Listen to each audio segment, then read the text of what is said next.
Have you ever felt like you were stepping into a role that you didn't quite fit yet? Like you were waiting for someone to hand you the permission slip to fully own your leadership? I know that feeling. I remember the first time I stepped into a leadership role. I had the title, the responsibility, the expectations, but inside, I still felt like me, the same person, the same doubts, fears, and that little voice that asked me, do I really belong here? And what I realized over time was this.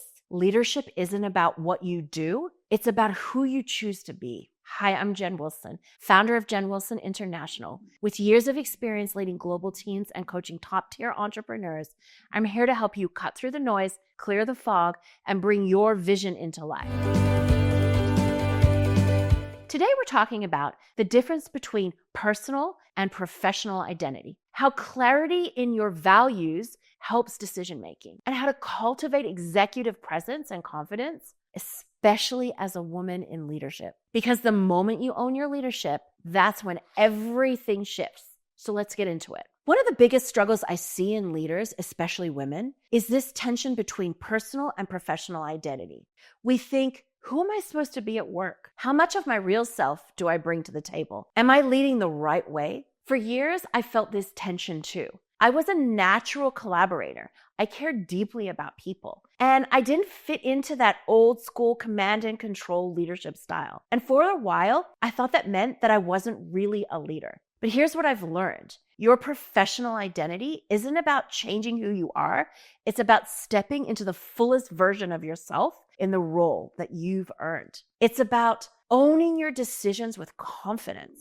It's about knowing when to bring empathy and when to stand firm. It's about recognizing that leadership isn't something you wait for, it's something you step into. And the more you own it, the more others recognize and respect you as a leader. Now let's talk about decision making, because if there's one thing that leaders consistently are doing, it's making decisions. And let's be real, decision fatigue is a real thing. Here's a secret I wish that I had learned earlier. When you are clear on your values, decisions become easier. Because every time you're stuck in indecision, it's usually because one of two things. You don't have a clear framework for what matters most.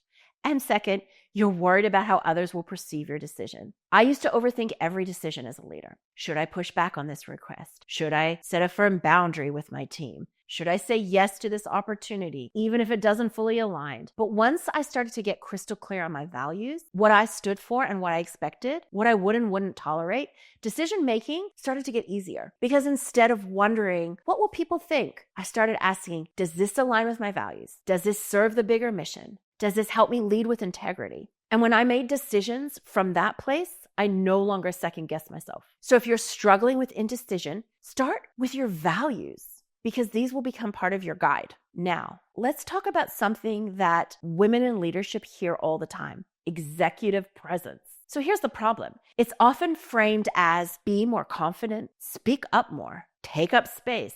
But what does that actually mean? Here's what I've learned. Executive presence isn't about being the loudest person in the room. It's about holding your ground when challenged, speaking with authority because you know your work's worth it. It's about confidence in every moment of doubt. And here's the truth. Confidence isn't something you wait for. You cultivate it through action. There was a moment in my career when I realized I was playing small. I was waiting for someone else to recognize my leadership, waiting for someone else to let me know when I was ready. But the truth is, nobody's coming to crown you as a leader. You have to step into it yourself. This means speaking up in meetings, even when you're not 100% sure that you'll say it perfectly. This means bold decision making, even when you're afraid of some criticism. It means owning your seat at the table, not waiting for permission to take it. And the more you show up, the more people will see you as that leader that you already are. And here's what I want you to take away from this.